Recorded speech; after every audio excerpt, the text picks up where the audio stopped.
परमेश्वर के वचन से निकालेंगे। पहला तीमुथियुस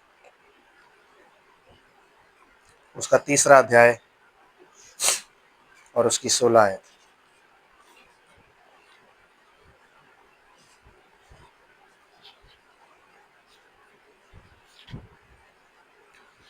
सिस्टर प्लीज पढ़िए।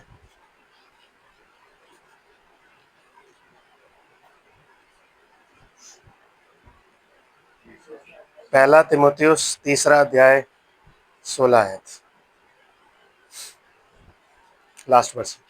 इसमें संदेह नहीं कि भक्ति का भेद गंभीर है, अर्थात वह जो शरीर में प्रकट हुआ, आत्मा में धर्मी ठहरा, स्वर्गदूतों को दिखाई दिया, अन्य जातियों में उसका प्रचार हुआ, आमीन, जगत में उस पर विश्वास किया गया, आमीन, और महिमा में ऊपर उठाया गया।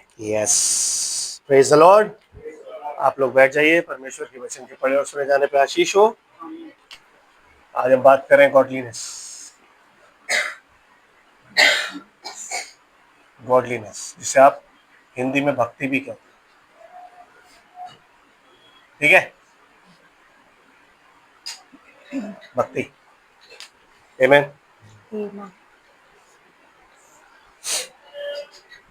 जब ब्रदर ब्रनम ये प्रीच करते हैं तो ब्रदर ब्रनम ने बड़े साफ शब्दों में बताया कि गॉडलीनेस का मतलब होता है लाइक गॉड,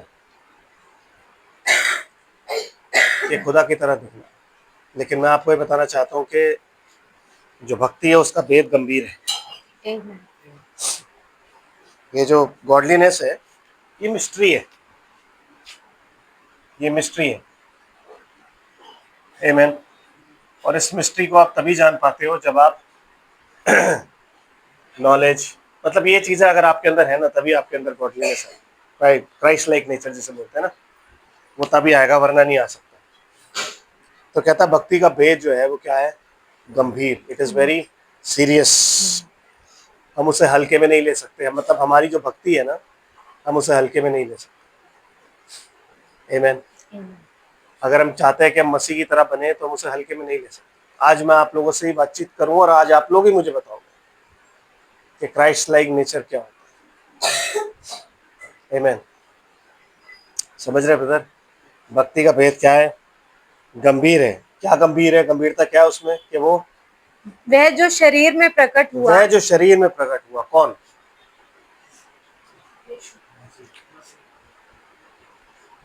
मसीह, वचन, वचन देदारी हुआ, वो जो शरीर में रिवील्ड किया गया, फिर आत्मा में धर्मी ठहराया, आत्मा ने उसको क्या करा? धर्मी ठहरा दिया, आमीन। जब पवित्र आत्मा उसके ऊपर उतरा तो आत्मा ने उसी टाइम उसको धर्मी ठहरा दिया। क्यों? क्यों? क्या आवाज आई? वहां से ही आवाज आई कि मेरा प्रिय पुत्र है जिसमें मैं प्रसन्न हूँ। वो धर्मी ठहराया गया, आमीन। विटनेस दी गई उसकी। फिर क्या हुआ? स्वर्गदूतों को दिखाई दिया। स्वर्गदूतों को हमेशा, जब 40 दिन के फास्टिंग में था तो स्वर्गदूत होते थे, गतसमनी में था तो स्वर्गदूत, तो स्वर्गदूतों को दिखाई दिया। स्वर्गदूत इसको देखने की बड़ी लालसा रखते, क्योंकि किसी भी स्वर्गदूत ने ना परमेश्वर को नहीं देखा था, और ये परमेश्वर का प्रतिरूप था, ये रेवलेशन था परमेश्वर का। तो स्वर्गदूत बहुत देखने की इसको लालसा रखते थे कि यार मेरे को, हमें किसी तरीके से बस ये दिख जाए, आमीन। तो जब उसको देखा ना स्वर्गदूतों ने तो उनका दिल भाग भाग हो देख। फिर क्या हुआ सिस्टर? अन्य जातियों में उसका प्रचार हुआ। अन्य जातियों में उसका प्रचार। जब हम तीमुथियुस के पास आते हैं ना, तीमुथियुस की पत्री में आने के बाद ज्यूज हट जाते हैं। प्रचार कहाँ हो रहा है? अन्य जातियों में। क्योंकि ज्यूज ने उसको रिजेक्ट कर दिया, क्योंकि वो सोचते हैं हमारा मसीहा तो कोई और है, वो तो अभी आएगा, आमीन। और सिस्टर, जगत में उस पर विश्वास किया गया, जगत ने उस पर विश्वास किया, और महिमा में ऊपर उठाया गया, और महिमा में वो ऊपर उठा लिया गया अपने चेलों के देखते देखते। तब 2 स्वर्गदूत आए और बोले तुम ऐसे क्यों अचंबा कर रहे हो कि ये कोई नई बात हो रही है, जैसे इसको ऊपर आते जाते देख रहे हो वैसे नीचे आते देखो, आमीन। तो ये एक ना मिस्ट्री है। अब इस मिस्ट्री को हमें सॉल्व करना है। तो आज मैं आप ही से पूछता हूँ कि अगर गॉडलीनेस का मतलब होता है गॉड लाइक, देखो 2 वर्ड्स हैं, गॉड लीनेस मतलब गॉड की लाइकनेस, आमीन। अब इसमें गॉड का मतलब क्या होता है? गॉड का मतलब होता है ऑब्जेक्ट ऑफ एडोरेशन। अब हम में से हर कोई ये चाहता है कि हम ऑब्जेक्ट ऑफ एडोरेशन, क्योंकि यही चीज हवा भी चाहती थी। सर जो है आज भी इंसान को क्या बना रहा है, God, the object of adoration. आज सब लोग किसी को भी देख के अगर अडोर करते हैं ना, ही बिकम्स गॉड। चाहे वो एक्टर हो, चाहे वो प्लेयर हो, चाहे वो कोई भी क्यों ना हो, चाहे वो टीचर हो, चाहे वो बिजनेसमैन हो, चाहे कोई भी क्यों ना हो, समझ रहे हैं? तो क्या समझ लेते सब उसको कि भाई ये बंदा, इसको अडोर करना शुरू कर देते थे। लेकिन खुदा ने जब इंसान को बनाया तो कहता है in his image and his likeness. तो इमेज में तो उसने तब बना दिया था, लेकिन लाइकनेस में आज हमें बनना है। देखिए, जब बाइबल कहती है कि तुम ऐड करनी है, तुम्हें चीज बढ़ाते जाओ, अपने विश्वास पर सद्गुण, सद्गुण पर समझ, समझ पर संयम, संयम पर धीरज, धीरज पर भक्ति, और भक्ति पर भाईचारे की प्रीति बढ़ाते जाओ। आपको बढ़ानी है, और वो आप तब बढ़ा सकते हो जब आपको पता लग जाएगा चीजें क्या है। उसके अलावा आप नहीं बढ़ा सकते। तो आप खुदा से ये नहीं कह सकते खुदा मुझे stature of a perfect man में बढ़ा। खुदा कहेगा बेटा बाइबल ध्यान से पढ़ो, बाइबल में लिखा हुआ है कि तू खुद बढ़ा। मैंने तो अपना जितना काम कर लिया, करना था कर लिया। इसलिए प्रकाशित वाक्य की पुस्तक में लिखा है कि मेमने की पत्नी ने अपने आप को तैयार कर, ऐसे ही, क्योंकि ये जो परफेक्शन जब आएगा तो ये कैप्सूल लग जाएगा। तो कैसे तैयार करेगी? इन चीजों में। तो गॉड लाइक नेचर उसका है। आमीन। अब ये गॉड लाइक नेचर में अगर मैं आपसे पूछूं आज खुदा आपको लाइकनेस में बना रहा है, और तो आप क्या बताओगे मेरे को कि खुदा कैसा है? सबसे पहली चीज जो आपके दिमाग में आती है खुदा के बारे में वो क्या है? हमारा परमेश्वर? नहीं, उसके गुण हैं? नहीं, पवित्र अगर पहले ही बोल दोगे ना तो काम खराब हो जाएगा। अनुग्रहकारी, सबसे पहली चीज जो आपके पास आती है क्या होती है? अनुग्रहकारी। निकालो निर्गमन की पुस्तक,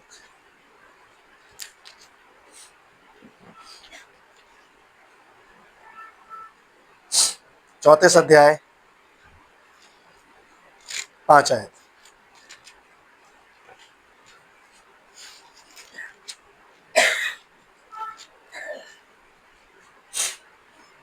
सिस्टर,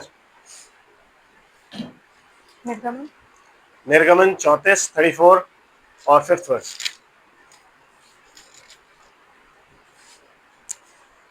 तब यहोवा ने बादल में उतरकर उसके संग वहां खड़ा होकर यहोवा का नाम प्रचार किया। यहोवा के नाम का प्रचार किया। किसके सामने? मूसा के सामने। क्योंकि मूसा चाहता था कि खुदा का मैं दर्शन करूं, तो वो प्रचार करता है। क्या कह रहा है अपने बारे में खुदा? यहोवा उसके सामने होकर यो प्रचार करता हुआ चला, हाँ, यहोवा यहोवा ईश्वर दयालु। क्या है सबसे पहली चीज? Mercy, merciful. आमीन। तो हमारा परमेश्वर क्या है और हम क्या है? बिना मर्सी के। ऑब्वियसली हम लोगों में मर्सी कहाँ पाई जाती है? नहीं पाई जाती ना। हम जब किसी को देखते हैं कुछ भी गलत करते हुए ना, तो हम बड़े गुस्सा होते हैं। लेकिन हमें ये जानना चाहिए कि अगर मुझे गॉड लाइक नेचर अपने अंदर चाहिए, सबसे पहली क्वालिटी खुद खुदा बता रहा है कि मैं कौन हूँ। दयालु, मर्सीफुल। तो वो न्याय भी अगर करता है ना, वो दया के साथ न्याय करता है। उसके न्याय में दया मिक्स होती है। वो ऐसा नहीं करता कि न्याय करे और उसके बाद, मतलब he is a just God. मैं ये नहीं कहूंगा कि वो जस्ट नहीं है, बट फिर भी उसके न्याय में दया शामिल होती है। आमीन। पापी के मरने से भी, दुष्ट के मरने से भी वो प्रसन्न नहीं। समझ रहे? दुष्ट के मरने से भी वो प्रसन्न नहीं। हम में से कौन कौन ऐसा है जो मर्सीफुल है? मैं आपको ये चीज इसलिए बता रहा हूँ क्योंकि भैया ये हमें खुद बढ़ानी है। इसमें कोई आके हमारी हेल्प नहीं करेगा। हाँ, जब आप खुदा को यूं बोलोगे कि खुदा तू मुझे ना मर्सीफुल बना, तब खुदा आपके पास पास ऐसे बंदे लेकर के आएगा कि आपका मन करेगा इनका फोन कर दो, एक बार और इसने सेकंड उसको फोन कर दो। लेकिन बाइबल क्या कहती है? यहोवा यहोवा दयालु और ईश्वर दयालु और अनुग्रहकारी और अनुग्रहकारी। दूसरी चीज जो क्या है? ग्रेशियस। आमेन। दूसरी क्वालिटी क्या है परमेश्वर की? कि वो ग्रेशियस है, अनुग्रहकारी।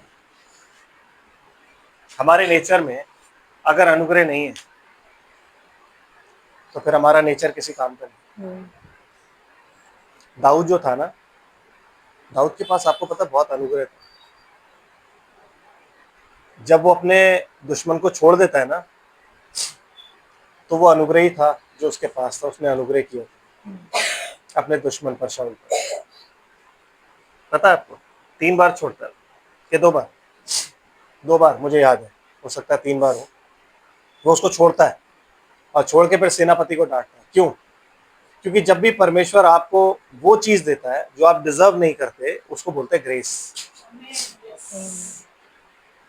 तो शाऊल जीना डिजर्व नहीं करता, बट 2 बार दाऊद ने उसको जिंदगी दी, तो क्या था? ग्रेस। आमीन। हमारी नजर में बहुत से लोग ऐसे होते हैं जिन्हें हम सोचते हैं कि यार ये बंदा ना है ही नहीं इस लायक, है ना, कि इसके लिए कुछ किया जाए। लेकिन खुदा अनुग्रहकारी है। अगर वो हम पर अनुग्रह नहीं करता ना, तो आज हम भी पता नहीं कहाँ पड़े हुए। आमीन। तो वो जो ग्रेस खुदा में पाई जाती है ना, अगर वो ग्रेस आप में और मुझ में नहीं है ना, तो हम कहीं नहीं पहुंच सकते। रैप्चर तो भूल ही जाओ।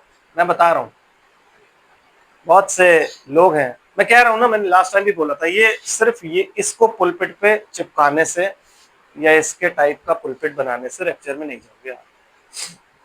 ये एक ऐसी चीज है, ऐसी बातें हैं जिनको अपने जीवन में लागू करना ना बहुत मुश्किल है ब्रदर। वो लोग जो डिजर्व नहीं करते, उन लोगों के साथ हमें क्या होना है? ग्रेशियस।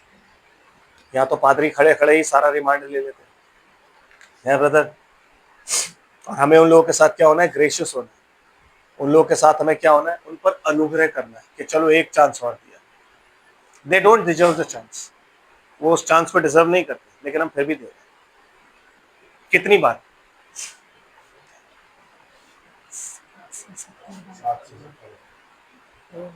यीशु मसीह से पतरस ने पूछा, मेरा भाई अगर मेरे खिलाफ गुनाह करे, कितनी बार माफ करना है? कहता 7 के 70 गुना। That is grace. कि तेरा भाई माफी नहीं के लायक नहीं है, पर तू माफ करेगा। हम कहते हैं उसने मुझसे माफी मांगी ही नहीं। मैं कहता भाई मांगेगा तो दूंगा, है कि नहीं? भैया मांगेगा तो दे दूंगा। लेकिन ग्रेस में मांगा नहीं जाता। आपने और मैंने कभी नहीं मांगा था यीशु मसीह का, लोग मांगा था, हमें तो खुद मिल गया। समझ रहे हो? ग्रेस क्या होती है? जब अयूब के तीनों दोस्त चले गए ना बड़बड़ा के, तो खुदा ने कहा सुन, अयूब के तीनों दोस्तों को खुदा ने पकड़ा और बोला भाई चलो वापस जाओ, वो मेरा दास है, तुमने उसके साथ गलत बातें करी है, मेरी युक्ति के अनुसार बातें नहीं करी, वापस जाओ वरना मैं तुम्हें मार दूंगा। जब वो तुम्हारे लिए प्रार्थना करेगा तब छोड़ूंगा। है ब्रदर? वापस जाते हैं तीनों, डिजर्व नहीं करते थे। क्यों? क्योंकि उन्होंने अयूब की जान आफत में डाल दी थी उस वक्त। जब अयूब बेचारा बैठा हुआ था ना भैया, उन्होंने जो बोल बोल के कि तू पापी है, तू सीक्रेट सिनर है, तू फलाना है, तू धमकाना है, जैसे आज बोलते सब, वही सब उन्होंने बोला था। बट जैसे ही वो वापस गए ना, अयूब ने क्या किया? उनके लिए बलि चढ़ाई, पाप बलि। और खुदा से बोला ये मेरे दोस्त है प्रभु, ये मेरे चर्च के मेंबर है, प्लीज इन्हें माफ कर दे, प्लीज खुदा। That is grace. That is grace. कि जिन्होंने आपको सताया हो, कहता है सिद्ध बनो जैसा तुम्हारा स्वर्गीय पिता सिद्ध है। तो आप कैसे सिद्ध बनोगे? कैसे बनोगे? मत्ती 5 निकाल, इस पे हाथ लगा के रखिएगा, निर्गमन पे।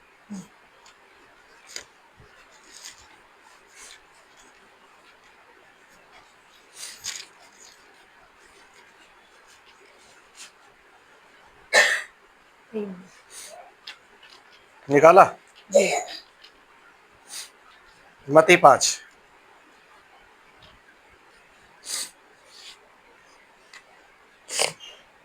मत्ती 5 आखिरी आयत 47 एंड 48। यदि तुम केवल अपने भाइयों ही को नमस्कार करो, क्योंकि वो डिजर्व करते हैं ना आपका नमस्कार, क्योंकि वो आपके भाई हैं। तो प्रेज द लॉर्ड आप किन्हें करोगे? अपने ही चर्च के मेंबर को। उस चर्च के मेंबर को मैं नहीं करूंगा क्योंकि वो, उसका पास्टर जो है वो ब्रेनमाइट है। उस चर्च को नहीं करूंगा क्योंकि वो लोग कौन है, डिनोमिनेशन वाले।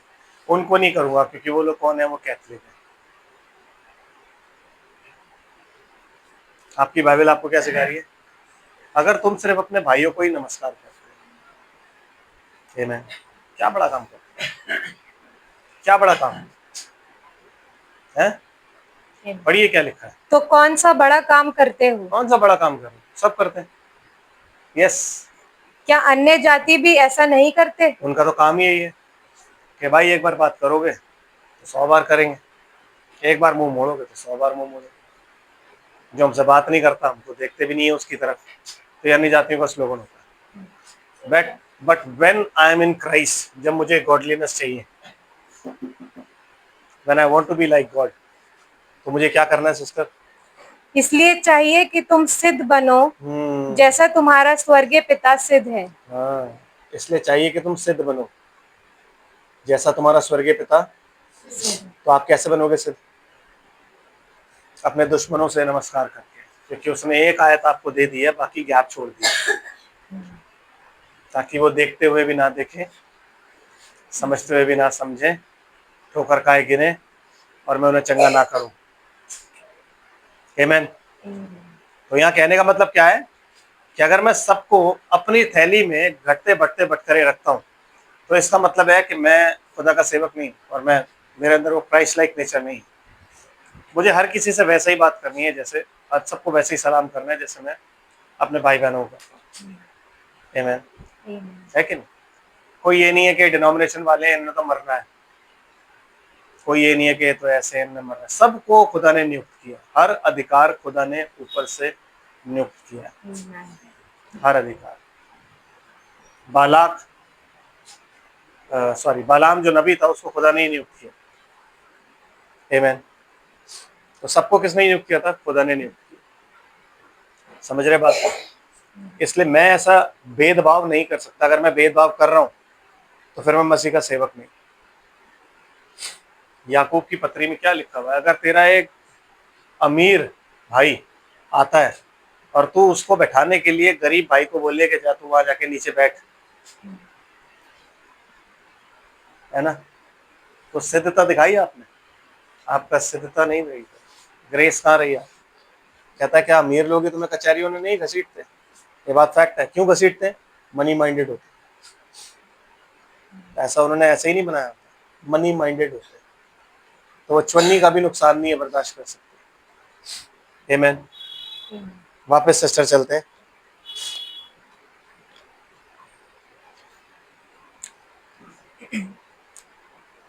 कोप करने में धीरजवंत। कोप करने में धीरजवंत सबसे प्यारी चीज लगती है मेरे को। इसे बोलते हैं विलंब से कोप करने वाला। Anger in patience.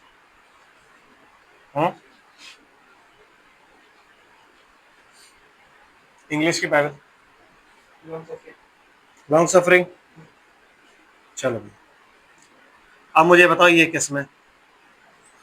भाई अपने लोगों के लिए तो सब में है, ठीक है, अपने चर्च के लिए, अपने भाई, अपने परिवार के लिए तो सब में है।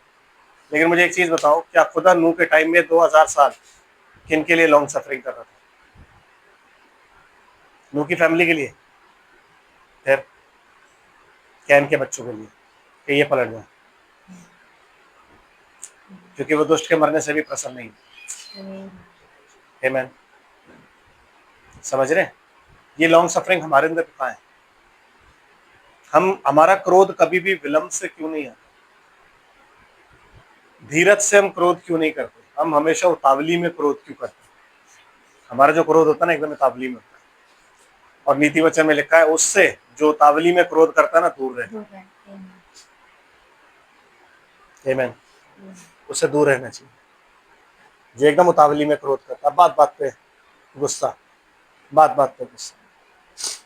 ब्रदर पेशेंस होना बहुत जरूरी है गॉड लाइक नेचर में। Let God work. ना आप कुछ कर सकते हो ना मैं कुछ कर सकता हूँ, जो कर सकता है उससे दुआ करो, वो सब कुछ कर सकते हैं। आपका काम है ग्रेस देना, आप ग्रेस दो। आप बोलो खुदा जैसे तूने मुझ पापी को बचाया इसको भी बचा, जैसे तूने मुझ पर दया करी है इस पर भी कर। तो फिर क्या होगा, आपके अंदर वो खुदा की दया और खुदा का ग्रेस पाया जाएगा। आमीन। और अगर देखो एक जगह जब मूसा छावनी में था और एक व्यक्ति एक मिद्यानी औरत को लेकर के अंदर आ गया था, और फिनहास ने चाकू लेके दोनों को एक बार में ही मार दिया था, तो खुदा खुश हो गया, मरी थम गई। कहता है इसको मेरी किसी जलन में। आमीन। मैं वो बात नहीं कर रहा हूँ आपसे, नो। जो मैं आपको समझाना चाह रहा हूँ वो ये है, बी ग्रेशियस, क्योंकि हमारे साथ खुदा ग्रेशियस है। हम बहुत गलतियां करते हैं लेकिन खुदा हमें माफ करता है, एकदम गुस्सा नहीं करता, एकदम क्रोध नहीं करता, वॉर्न करता है, माफ करता है, पेशेंस रखता है, मौके देता है। अभी भी वो ऊपर क्यों बैठा हुआ है? बाइबल कहती है वो इसलिए ऊपर बैठा है कि धीरे से करके बैठा है कि शायद कोई आ जाए तो कोई पलट जाए, कोई कुछ हो जाए, क्योंकि वो परमेश्वर है भाई। उसने सृष्टि बनाई है, जिसने अपने हाथों से घर बनाया होता है ना, वो अपने घर को उजड़ता हुआ नहीं देख सकता, वो एंड मोमेंट तक कोशिश करता है मेरा घर बना। लेकिन जब ये पृथ्वी ही शैतान मांगेगी तो वो कहेगा ओके अब हो गया खत्म। अभी पृथ्वी पर आप लोग हो, मैं हूं, और बहुत से भाई लोग हैं और बहुत से चर्चेज हैं जो परमेश्वर के नमक की तरह काम कर रहे हैं, होलीनेस की तरह। हम लोग जैसे ही निकल जाएंगे ना, फिर उसके बाद तो इस पृथ्वी पर सिर्फ और सिर्फ एक ही चीज मांगी जाएगी और वो है शैतान। तब परमेश्वर उनकी इच्छा के अनुसार उनको देगा। आप जो मांगते हो ना आपकी इच्छा के अनुसार वो आपको देता है। और फिर भी वो, आप सोचो 3.5 साल तक शैतान इस धरती पर क्या तांडव मचाएगा, लेकिन फिर भी परमेश्वर धीरज से बैठा रहे। क्यों? क्योंकि उसने अपने बेटे को 3.5 साल दिए, तो वो शैतान को भी 3.5 साल देगा। He is a just God. और 3.5 साल पूरे होते ही उसके बाद वो क्या करेगा? क्रोध के साथ नीचे आ जाएगा। समझ रहे बात को आप? तो जब हमारी जिंदगी खुदा में पाई जाती है ना, तो हमें ध्यान रखना चाहिए कि ये क्वालिटीज खुदा की अगर हमारे अंदर नहीं है ना, तो ये इन 4 बातों का कोई फायदा नहीं। और जब तक ये 4 बातें आपकी समझ में नहीं आएगी ना, आप गॉडलीनेस को नहीं डाल सकते। क्योंकि आपको जब आपके पास सामर्थ होगी ना, आपको पता होगा, आपके पास जब फेथ होगा और जब आप दुआ करोगे किसी के लिए तो आपको पता होगा, जब आपको परमेश्वर की नॉलेज होगी कि परमेश्वर है क्या, सृष्टि क्यों करी, परमेश्वर ने अपना इकलौता पुत्र क्यों दे दिया, क्यों दे दिया, ये सारी नॉलेज तुझे अद्वैत परमेश्वर और यीशु मसीह को जिसे तूने भेजा है जाने। उसके बाद जब टेम्परेंस आ जाएगा कि आपका टेम्पर आप कंट्रोल करने लग जाओगे, फिर जब पेशेंस आ जाएगी कि आप धीरज धरने लग जाओगे परीक्षाओं में, फिर जाके कहीं आती है गॉडलीनेस, क्योंकि आप प्रिपेयर हो गए हो। अब आपकी समझ में आ गया कि हाँ भाई ये नीचे वाली चीजें जो है ना, ये परमेश्वर के वचन के अनुसार हमारे साथ होनी है सब कुछ। आमीन। तो इसलिए फिर आप क्या हो गए हो? गॉडलीनेस पे आप परमेश्वर अपना नेचर अपनी इमेज में आपको बना रहा है, इमेज एंड लाइकनेस, स्वरूप और समानता में बना रहा है। तो परमेश्वर के आप समान बन रहे हो, ईश्वर के, सॉरी परमेश्वर के नहीं, ईश्वर के समान बन रहे हो आप, गॉड लाइक नेचर। इसीलिए यीशु मसीह ने क्या बोला? हम क्या है? गॉड्स। क्यों? क्योंकि हमारे पास परमेश्वर का वचन आता है ना। समझ रहे बात को? यस सिस्टर, थोड़ा सा आगे चलते हैं। अति करुणा में। अति करुणा में इंग्लिश में क्या है?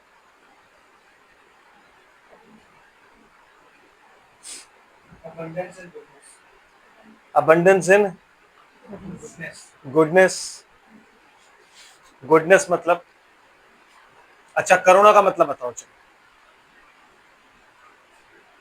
ये मैं आप लोगों से क्यों पढ़वा रहा हूँ, ये मैं आप लोगों को क्यों बता रहा हूँ, क्योंकि कल को अगर आप इनमें से कोई भी काम ना करो ना तो आपको ये पता रहेगा रैप्चर में नहीं जाओ, तो मुझे ये काम करना ही करना है। तो you will prepare your self in prayer. तो अबंडेंस ऑफ गुडनेस मीन्स, करुणा का मतलब क्या हुआ, किसी पर जब आप करुणा करते हो, यस, किसी पर आप करुणा कर रहे हो, किस पर, इंसानों पर ही, जानवरों पर, सृष्टि पर, इंसानों पर तो कर ही रहे। आमीन। कि सचमुच में कोई भूखा आता है आपके दरवाजे पे और आपसे कहता है मुझे रोटी चाहिए, और आप बिना सोचे समझे उसको भगा देते, तो क्या आपने करुणा की? चेले क्या कहते थे, सिर्फ गला घोटुए के मांस से दूर रहना और कंगालों की सुधि रखना, मूर्ति पूजा से बचो और कंगालों की सुधि रखो। आमीन। तो आप मुझे फिर ये बताओ कि जब आप कंगालों की सुधि कैसे रखोगे अगर आप करुणा में नहीं हो? क्योंकि अगर कोई कंगाल आपसे, कंगाल छोड़ो, अगर कोई अपना टुकड़ा आपको बता रहा है पर आप उसे प्रभु के बारे में नहीं बता रहे हो, उसकी मर्सी के बारे में नहीं बता रहे हो, तो हम कहाँ पे हैं? आज हम कहाँ स्टैंड करते थे? कि हम अगर प्रभु के पास किसी को नहीं ला रहे हैं और उसकी करुणा के बारे में नहीं बता रहे हैं कि प्रभु एक्चुअली है क्या, कितना करुणा में है, उसने हम जैसों को बचाया, उससे मांग के देखो, वो अति करुणा में है, वो तुम्हें कभी निराश नहीं करेगा। आमीन। समझ रहे? तो अगर ये करुणा हम में नहीं पाई जाती ना ब्रदर, अगर हम ये सोचते हैं ना कि अबे ये ना फायदा उठा रहा है, तो ऐसी बात नहीं है, खुदा का भी बहुतों ने फायदा उठाया, नहीं उठाया? आज की डेट में जितने भी ये प्रॉफिट अपोस्टल हैं, ये फायदा नहीं उठा रहे, ये खुदा का ही फायदा उठा रहे हैं सारे के सारे। बिल्कुल, यीशु मसीह के नाम का फायदा उठा रहे हैं, लेकिन फिर भी खुदा उनकी दुआएं सुनता है, चंगाइयां होती हैं, ताकि जब अंतिम दिन वो ये बोले कि प्रभु हमने तेरे नाम से भविष्यवाणियां करी, दुष्ट आत्माएं निकाली, बड़े बड़े काम किए, तो क्या कहा, हे कुकर्म करने वालों मैं तुम्हें नहीं जानता, क्योंकि कोई पर्सनल रिलेशनशिप नहीं। करुणा ये नहीं होती कि अभी टीवी में हम देख रहे थे, बहुत बड़ा एक अपोस्टल है, उसने किसी को ई रिक्शा दे दी, वो करुणा नहीं है, वो एडवर्टाइजमेंट है मेरा कि मैं लोगों की मदद भी करता हूँ। समझ रहे हो? एक बेचारी औरत जिसके अंदर दुष्ट आत्मा है, वो उसके साथ लड़ रही है, वो उसे कह रहा है हाथ मिला, तो कह रही नहीं मिलाऊंगा, औरत की आवाज में। मेरा मन हुआ कि नीचे लिख दूं, बेटा अगर इसमें सच्ची दुष्ट आत्मा होती ना तो ये आदमी की आवाज में बोलती और आधी दुनिया तेरी भाग जाती।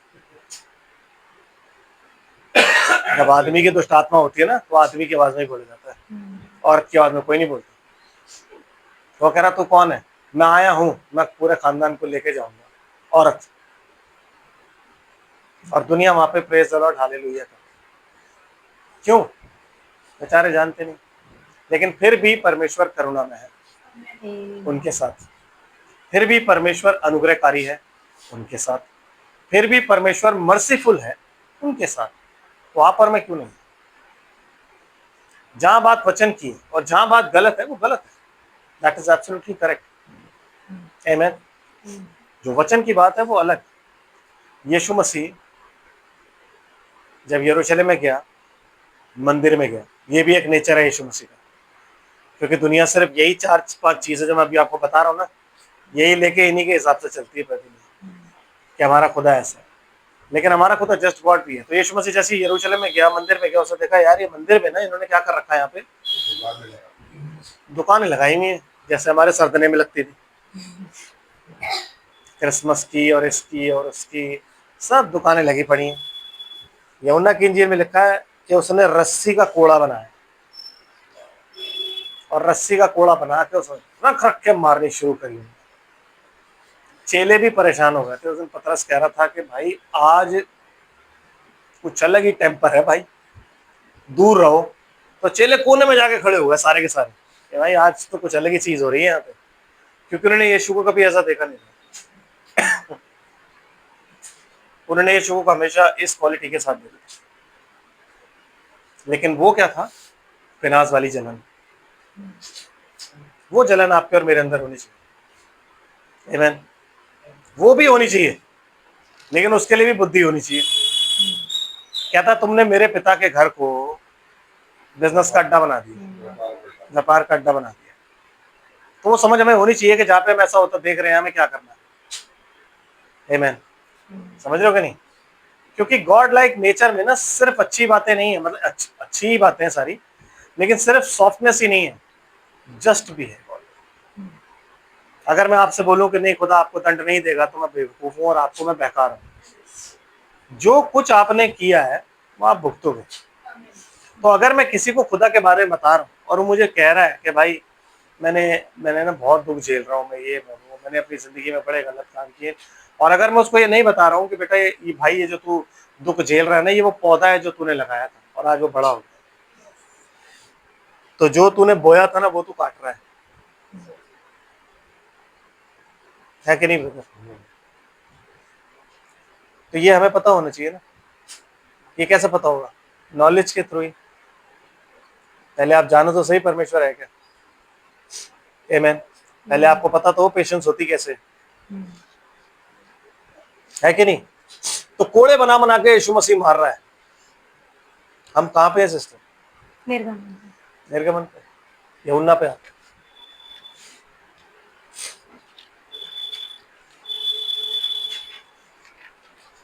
यूहन्ना 3।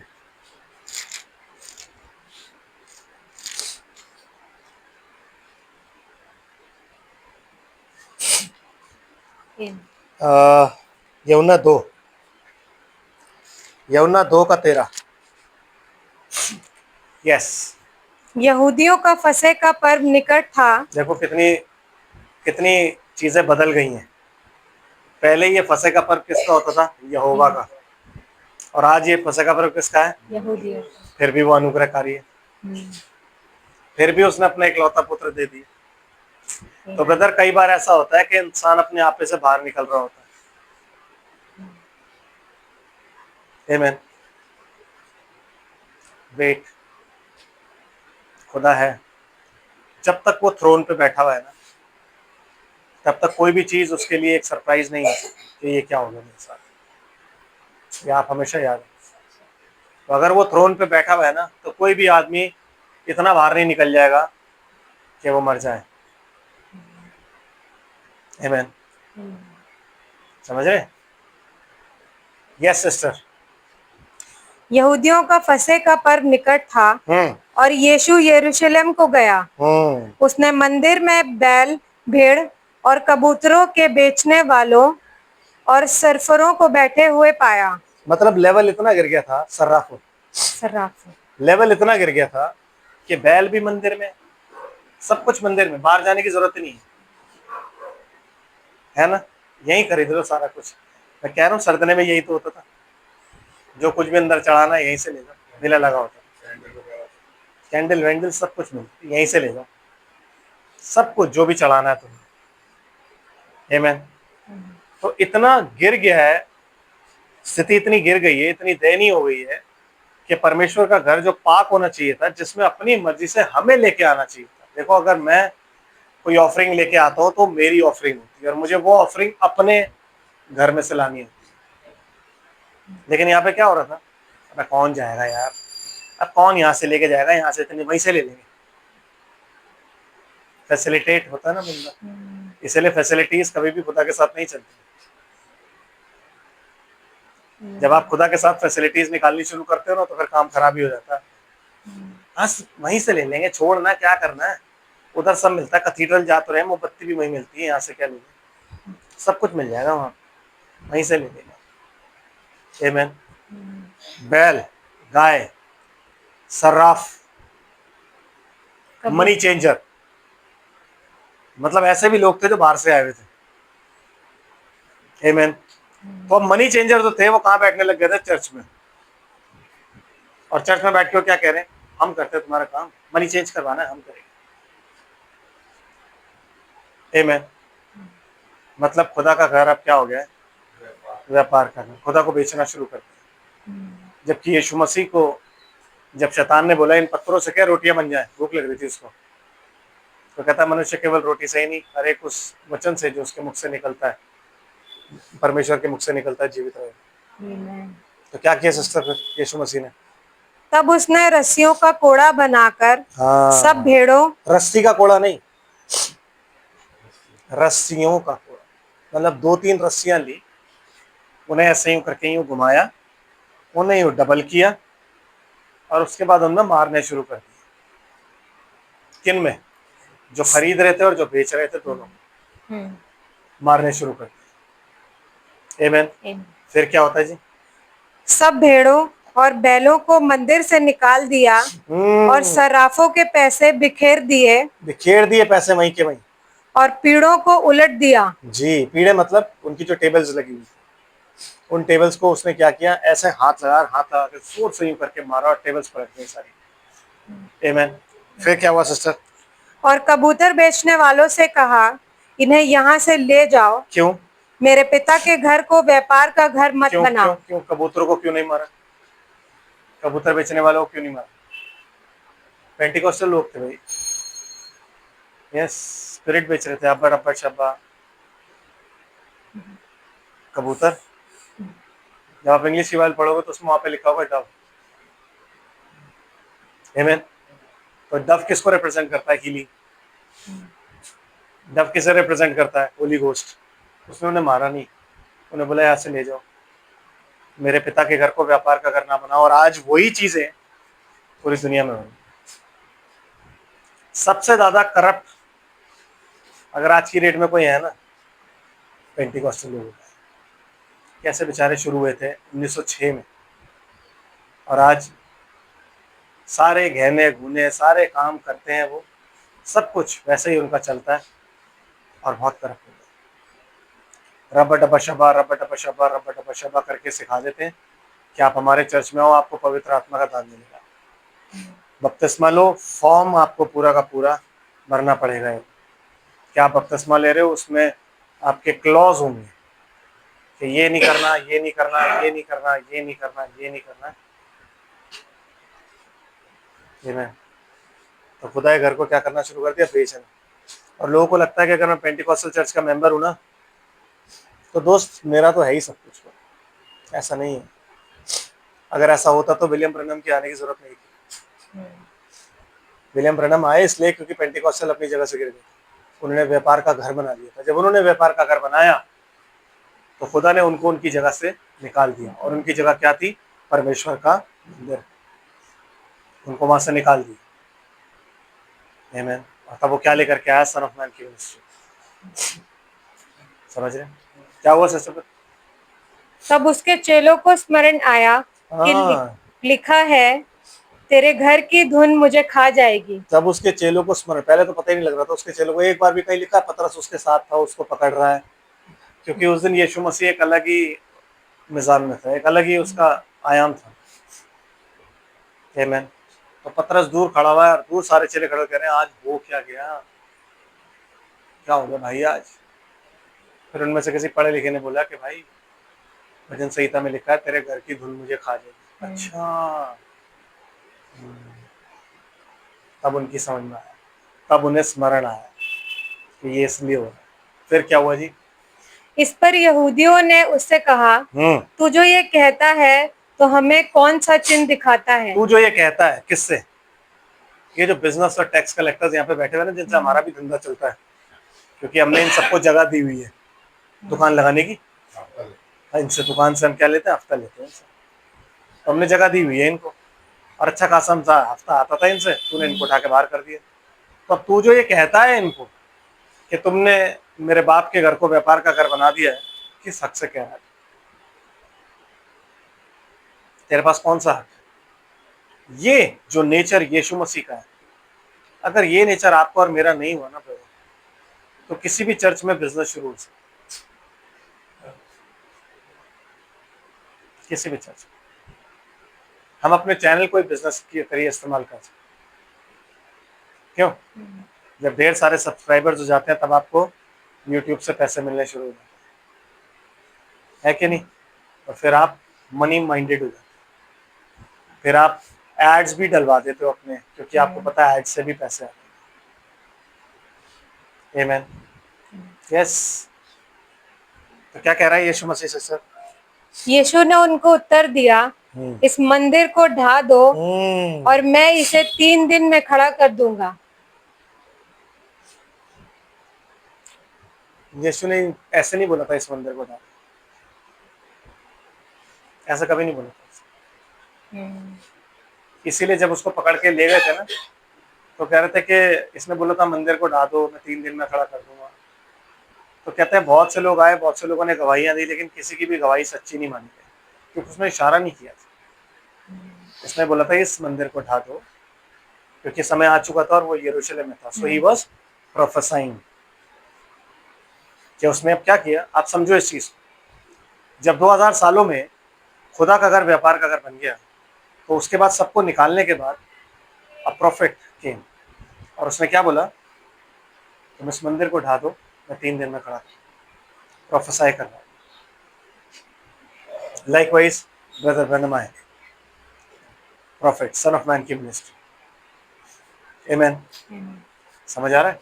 और आके उन्होंने वहां से मिनिस्ट्री को आगे लेकर के, वो बात अलग है कि आज लोगों ने उनको भी कल्ट बना दिया, और ऐसा कल्ट बना दिया उनको कि दुनिया, अगर आप बोल दोगे विलियम ब्रैनम तो नाम से ही भाग जाएगी सुनते ही। क्या भाई तुम लोग तो बड़े वो होते हो यार, बड़े रिजिड, बड़े ऑर्थोडॉक्स। जैसे चर्चेस में है ना कि सिस्टर ऐसे ही कपड़े पहन के आएंगे। मेरा बड़ा मन हुआ एक बार, मतलब मेरा मन हुआ कि कभी मिला तो मैं जरूर पूछूंगा कि ब्रदर ब्रैनम जब अफ्रीका गए थे, और अफ्रीका में जब वहाँ पे मैसेज वो प्रीच कर रहे थे और नंगी औरतें आई थी, तो क्या उन्होंने उनको बोला था कपड़े पहन के आओ? जब वो औरतें आई थी उन्होंने कपड़े नहीं पहने हैं? नहीं, उन्होंने कपड़े नहीं पहने थे, कोई टाइप्स नहीं थी, आदिवासी ट्राइब्स थे वो। हाँ मुझे पता है। लेकिन क्या हुआ उसके बाद, जब वो वापस गई है ना, तो अपने हाथ ऐसे रख के गई, और दूसरे दिन जब वो आई है तो कपड़े पहने। क्यों? क्योंकि उन्होंने खुदा से मुलाकात कर ली और आत्मा ने उन्हें छू लिया। तो ये सब चीजें आत्मा सिखाता है, आप और मैं नहीं सिखाता। तो ब्रदर ब्रैनम ने ये नहीं बोला कि भाई देखो मिनिस्ट्री खराब हो जाएगी मेरी। चर्च में जब मैं जा रहा हूँ तो ऐसे नहीं होना चाहिए। कम एज यू आर, जैसे हो वैसे ही आ जाओ। बदलने वाला कौन है? परमेश्वर। आमीन। सिस्टर वापस निर्गमन।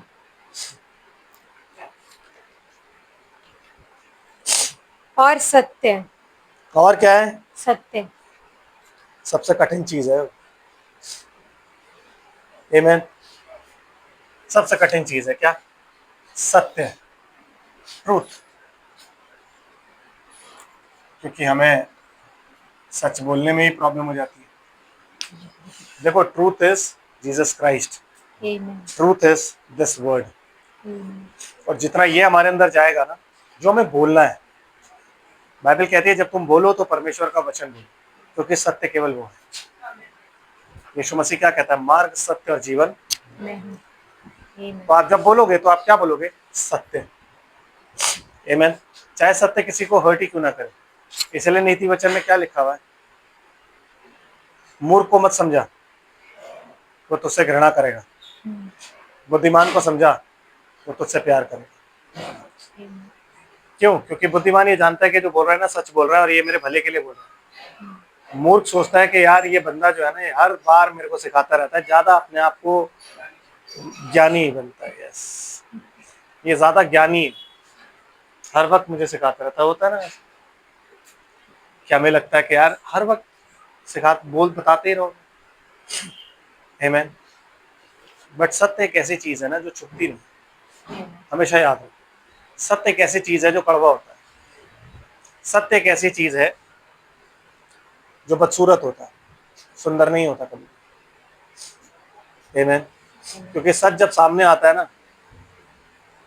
तब जिंदगियां बदल जाती है, नेवे डोल जाती है जब सच सामने आता है। जब इजरायलियों के सामने सच सामने आया ना कि हमने किसको चढ़ा दिया सूली पर, आपने पैशन ऑफ क्राइस्ट देखी है ना, जब उनके सामने सच आया तो क्या हुआ? भूकंप, जलजला, आमीन। और उस जलजले से क्या हुआ? मंदिर 2 भागों में बट गया। समझ रहे हैं आप लोग? ये सत्य था। उसने बोला था उस दिन तुम जानोगे कि मैं कौन हूं, जिस दिन तुम मुझे ऊंचे पर चढ़ाओ। तो सत्य जो असली रिवील होना था वो किस दिन होना था? जिस दिन यीशु मसीह सूली पर चढ़ाया गया। उस दिन उन्हें पता लगा कि हमने यहोवा को, अपने कर्ता को, जो हमें बचाने आया था, उसी को मार दिया। आमीन। लेकिन अब उनको टेंशन ये थी कि मार तो दिया ही है, अब ऐसा ना हो हमारी भी कुर्सी चली जाए। चलो मर गया कोई बात नहीं, वो तो हम माफी मांग लेंगे, क्योंकि वो तो मर्सीफुल है, ग्रेशियस है, लॉन्ग सफरिंग वाला है। अब ये बोल दो इसको कि इसके चेले निकाल के ले। और आज तक इजराइल में ये बात प्रचलित है कि यीशु मसीह कब्र में से निकल के कहीं नहीं गया, उसे उसके चेले निकाल के ले गए हैं। खा गए तो वो बात की बात है, निकाल के ले गए थे, खा गए भी बोलते हैं कि चेले निकाल के ले गए और उनको खा गए, क्योंकि वो कहता था कि मेरा मांस ना खाओ, और मेरा, ये तो मुसलमान भी मानते हैं कि चेले खा गए। मेरे साथ एक मुसलमान था, उसने मुझे बोला था, मरा नहीं था वो। मैंने फिर, चेले ले गए थे। मैंने, चेले क्यों ले गए थे उसको? चेले ले जाकर उसको खा गए थे। मैंने कहा ब्रदर आपको कुछ गलत नॉलेज है, आप छोड़ो। उस दिन के बाद से मैंने उससे बात ही करना नहीं किया। गलत आदमी से गलत बात करोगे तो यही है। यस सिस्टर, आप चलिए। हजारों पीढ़ियों तक निरंतर करुणा करने वाला। सोचो कितनी पीढ़ियों तक? हजारों। भाई साहब 1000 पीढ़ी तक कड़वा कर रहा है। एक पीढ़ी नहीं, 2 पीढ़ी नहीं, 3 पीढ़ी नहीं, 1000 पीढ़ी। और आपसे और मुझसे एक दिन की करुणा नहीं होती किसी की। हम खुंदक खा के जजमेंट भी सुना देते है कि नहीं? और फिर हम कहते हैं कि हम रैप्चर में जाएंगे। हम कहते हैं कि, अभी सुना था ना, बता रहा था आंसरेबल कैसे। तो कैसे मतलब, अगर मैं करुणा में नहीं हूं, अगर मेरे अंदर पेशेंस नहीं, दूसरा बंदा कैसा भी क्यों ना, खुदा आपसे ये नहीं पूछेगा कि वो कैसा था। खुदा आपसे पता क्या पूछेगा? आपने, यस, खुदा आपसे पूछेगा वो जैसा मर्जी था उससे मुझे कोई लेना देने, तू तो मेरा बेटा था, तूने ये सब क्यों किया? आमीन। तूने वो क्यों नहीं किया जो तुझे करना चाहिए? समझ रहे हैं? इसलिए 1000 पीढ़ियों, हम 100 पे कर ले वो बहुत, हम 50 पे कर ले वो बहुत है, हम 10 पे कर ले, हम 1 पे ही कर ले, खुदा हमसे खुश हो जाएगा कि हाँ भाई इसने 1 पर करुणा की। Brother and sister, without this godliness you can not have brotherly kindness. आपको नेचर खुदा का समझना होता है। चेलों की हर चीज साजे की यूं ही नहीं थी, उनके अंदर ये नेचर था गॉडलीनेस। चेलों का कोई दुश्मन नहीं था। जब फरीसियों ने चेलों को मारा तो चेलों ने क्या बोला उनको मालूम? ये कैसे संभव है कि हम परमेश्वर की बात छोड़ के तुम्हारी बात पर मन लगाए या तुम्हारी बात मान।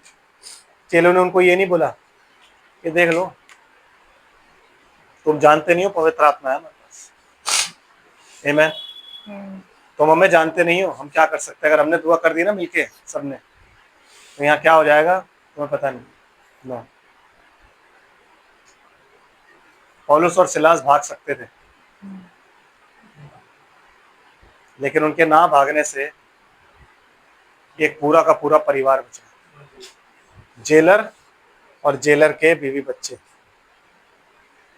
जेलर अपने आप को मार रहा है, पौलुस कह रहा नहीं ना, वो करुणा थी उस वक्त पौलुस के मन में जब आई थी, वो करुणा थी। क्या यार अगर हम भाग गए ना ये मर जाएगा, बैठे रहो। कोई हमने गीत इसलिए थोड़े ना गाए थे, वो परमेश्वर ने उनका टेस्ट लिया। परमेश्वर ने पौलुस को नहीं बताया था कि आगे क्या करना है या आगे क्या होगा। वो पौलुस का टेस्ट था। पौलुस बैठा रहा, जब वो आया उसने देखा दीवारें गिर गई हैं और वो अपने आप को मारने लगा, तो पौलुस चिल्लाया, हम यही हैं, मत मार। और उसने आते ही पहला सवाल जो उनसे किया, हे भाइयों, उद्धार पाने के लिए मैं क्या करूं? आमीन, है ना ब्रदर? वो करुणा आप में और मुझ में पाई जानी चाहिए। आमीन। सिस्टर थोड़ा सा और आगे चलते हैं, क्या लिखा हुआ? अधार्मिकता और अपराध और क्षमा, अधार्मिकता और अपराध और पाप का क्षमा करने वाला है। हाँ, किस किस चीज का क्षमा करने वाला है? अधार्मिकता, अपराध। अनराइचियसनेस। अगर कोई ऐसा है जो परमेश्वर के वचन पर वैसा विश्वास नहीं करता जैसा मैं करता हूं,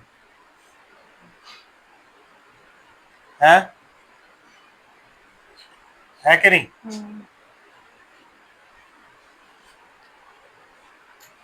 तो मुझे उसको क्या करना है? क्षमा। और सिस्टर, अनराइचियसनेस, अपराध। हाँ, ट्रांसग्रेशन है।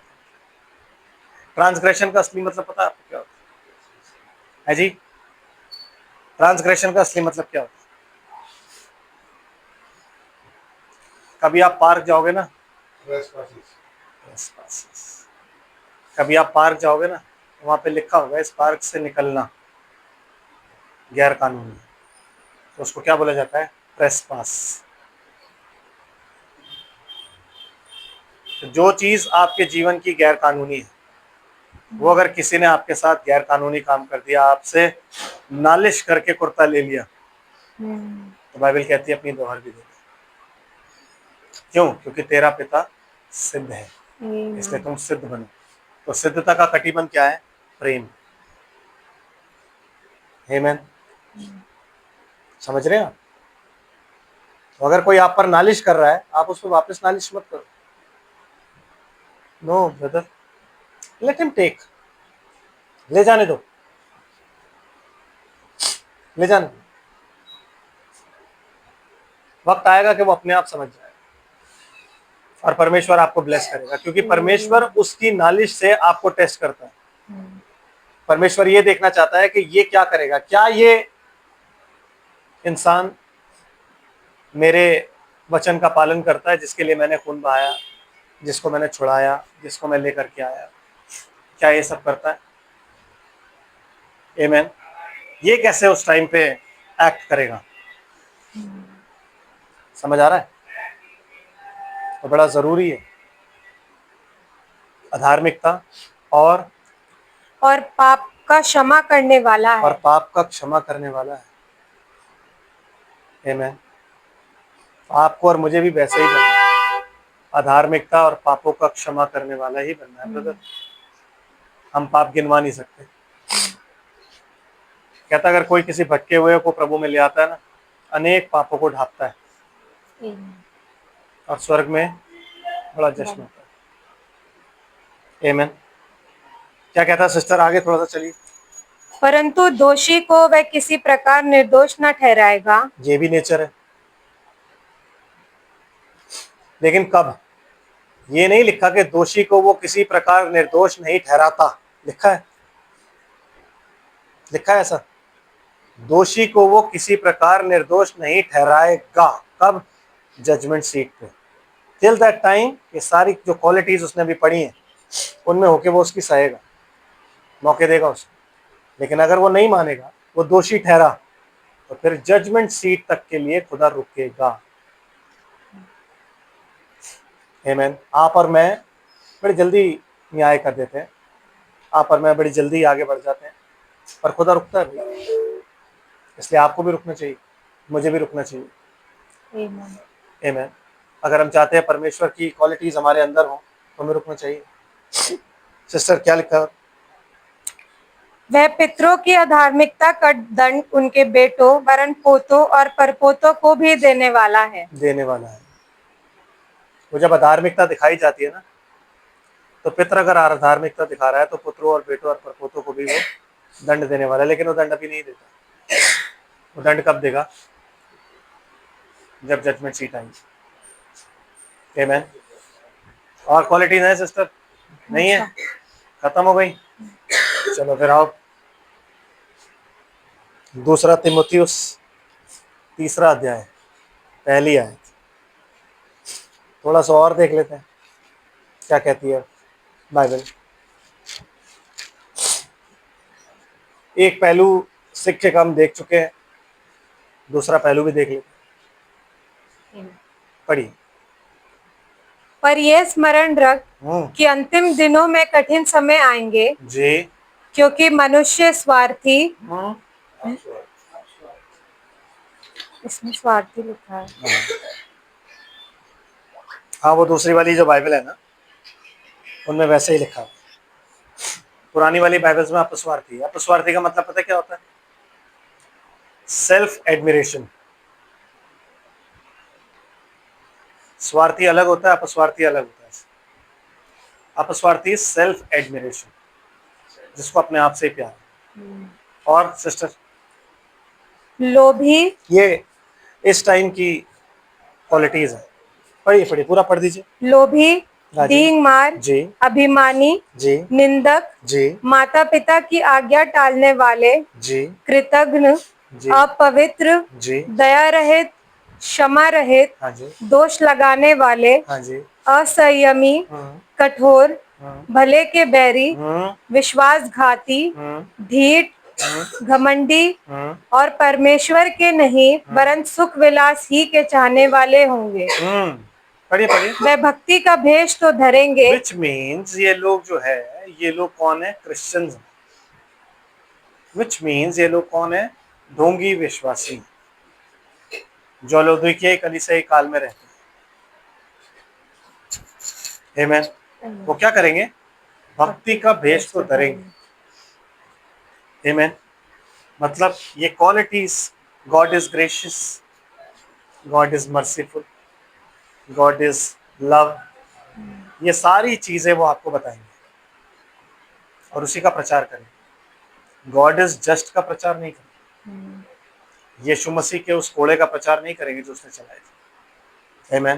क्यों नहीं करेंगे सिस्टर? क्या लिखा हुआ? पर उसकी शक्ति को ना मानेंगे। यस। ऐसों से परे रहना। ऐसों से हमें परे रहना है। दैट मीन्स इस वक्त में आपको डिजर्नमेंट की बहुत ज्यादा जरूरत है, कि आपको ये नोटिस करना है, आपको ये देखना है कि ऐसे लोग कौन होते हैं, और जो आपको ऐसा दिखे उससे आपको कैसा रहना है? परे। तो ये क्वालिटीज मार्क कर लो। है वो क्रिश्चियन ही, भक्ति का भेष भी धरते हैं, शक्ति को नहीं पहचानते। अरे नहीं भेज, वो चंगाई वगैरह वो सब अलग बात है। अरे नहीं ब्रदर, रेवलेशन वगैरह वो सब नहीं है, अब तो कॉलेज है। यस, वो भक्ति का भेष धरते हैं लेकिन परमेश्वर की सामर्थ को नहीं मानते। परमेश्वर की सामर्थ उसके रेवलेशन और उसकी हीलिंग में पाई जाती है। आमीन। सिस्टर क्या कहता है उसके बाद? इन्हीं में से वह लोग हैं जो घरों में दबे पांव घुस आते हैं। जी, कैसे आते हैं लोग? दबे पांव। दबे पांव। मतलब हस्बैंड को मालूम नहीं होता, तो ये दबे पांव आते हैं सांप की तरह। और क्या करते हैं फिर सिस्टर? और उन दुर्बल स्त्रियों को वश में कर लेते हैं। हाँ जी, जो पापों से दबी हाँ और हर प्रकार की अभिलाषाओं के वश में हैं। हाँ। अच्छा, आपकी बात में ये लिखा है?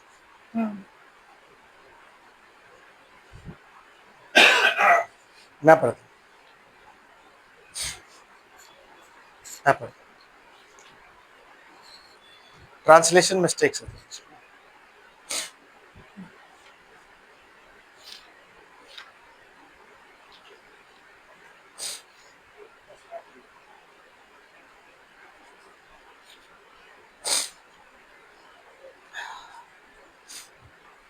पहला दूसरा तीमुथियुस ना? हाँ जी। दूसरा तीमुथियुस 3:6 कहता है, इन्हीं में से वे लोग जो घरों में दबे पांव आते हैं और उन छिछोरी स्त्रियों को वश में कर लेते हैं, जो पापों से दबी और हर प्रकार के अभिलाषाओं के वश में। अच्छा, वो अगली आयत है सिस्टर, पढ़िए पढ़िए अगली आयत। यस। जो पापों से दबी और हर प्रकार की अभिलाषाओं के वश में हैं। हाँ जी। और सदा सीखती तो रहती हैं, हाँ, पर सत्य की पहचान तक नहीं। कभी नहीं पहुंचती। ब्रदर, वो सीखती तो रहती हैं, ब्रदर मैं बाइबल पढ़ रही हूँ और मुझे बताइए ब्रदर, मैं और सीखना चाहती हूँ। सत्य की पहचान का मतलब जानते हो आप क्या होता है? मसीह की पहचान। और मसीह की पहचान क्या है? ये है। उन्हें दुर्बल स्त्री क्यों बोला गया? विश्वास में दुर्बल। छिछोरी क्यों बोला गया? छिछोरी इसलिए बोला गया इधर उधर इधर उधर इधर उधर उधर घूमना, पार्ट टाइम जॉब। और फिर जब ब्रदर आ रहे हैं तो ब्रदर नहीं नहीं आप बताइए मुझे। ब्रदर मैं तो देखो, हम लोग तो हम किसी की बुराई नहीं करते, हम किसी का कुछ, हमें क्या लेना देना ब्रदर किसी से। ये वो औरतें हैं जो सीखती रहती हैं लेकिन सत्य की पहचान तक कभी भी नहीं पहुंचती। आमीन। और वो लोग जो उनके घरों में घुस जाते हैं वो कौन होते हैं? कैसे ब्रदर्स हैं वो?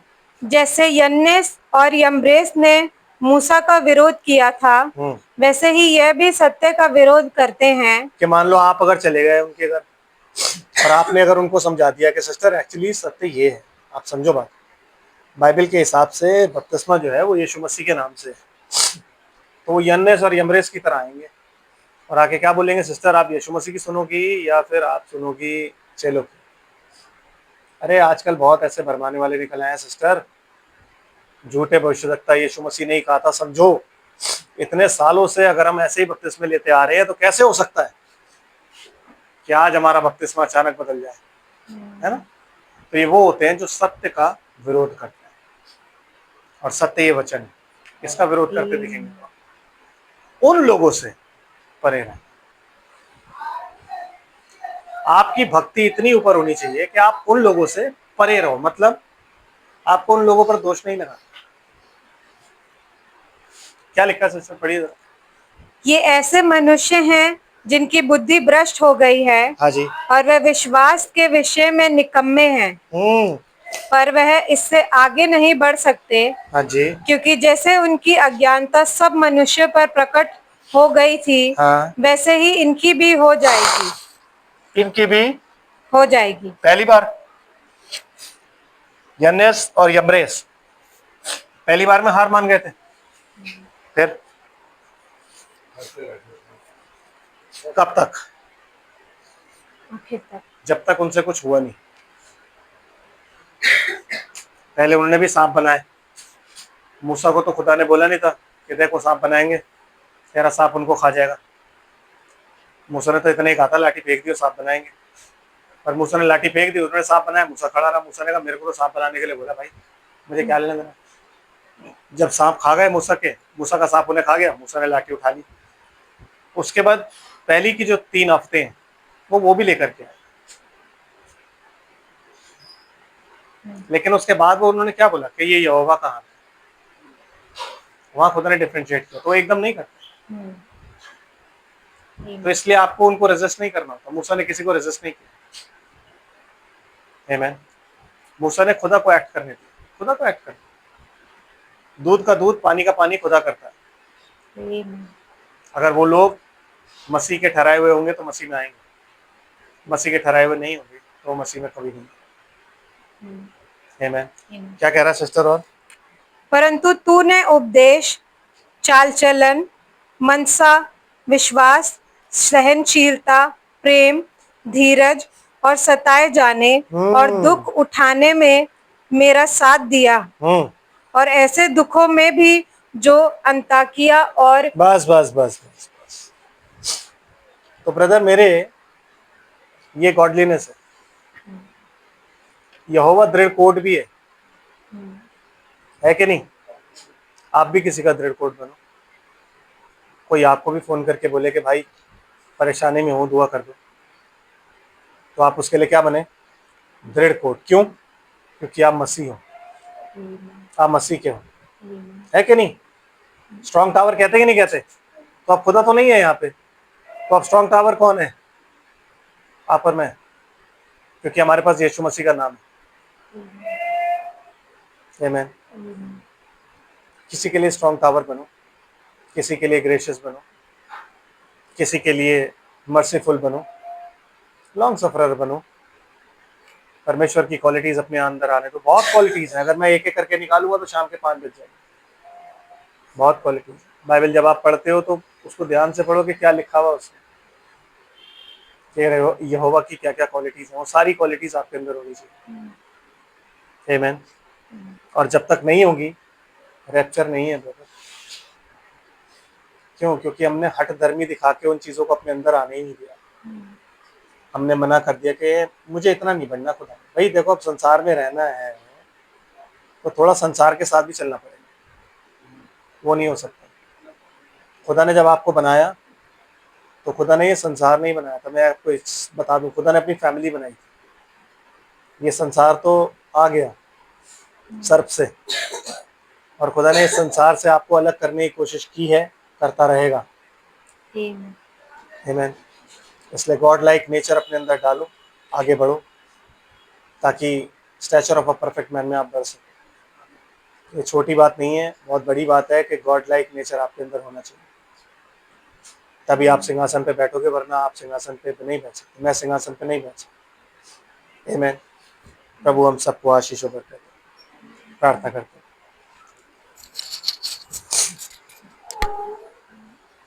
स्वर्ग और पृथ्वी के मालिक, हम तेरा धन्यवाद करते हैं तेरी सारी आशीषों बरकतों के लिए जो तूने हमें दी हैं। हम तेरा धन्यवाद करते हैं आज के इस दिन के लिए खुदावन।